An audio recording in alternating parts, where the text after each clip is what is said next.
Отправляем товары первой необходимости, крупа, сахар, средства личной гигиены. Более 10 наименований товаров первой необходимости для отправки в Курскую область собрала компания «Бахетле». Все длительного хранения, что нужно в повседневной жизни. Многое татарстанского производства. Все упаковали по отдельным коробкам и загрузили в фуру. 20 тонн груза – это примерно 1000 индивидуальных комплектов.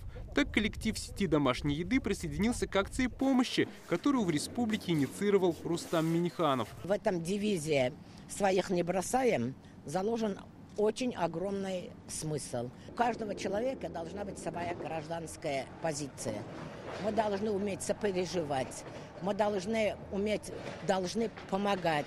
Мы действительно должны быть патриотами. Руководитель штаба по Курску у нас Фазлиева Лейла Ринатовна. Она конкретно отправляет машину по назначению. Большегруз должен прибыть в Курск в выходные. Водитель, опытный дальнобойщик-доброволец, намерен доставить все в целости и в кратчайшие сроки. Если бы боялся, не ехал бы. Так что нечего бояться. Всем и продукты, и вода, и все нужно. То есть миссия ответственная.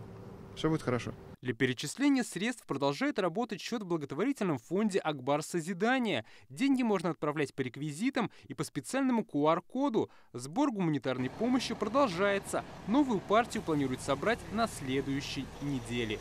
Дмитрий Айрин, Алмаз Зейдинов, ТНВ, Казань.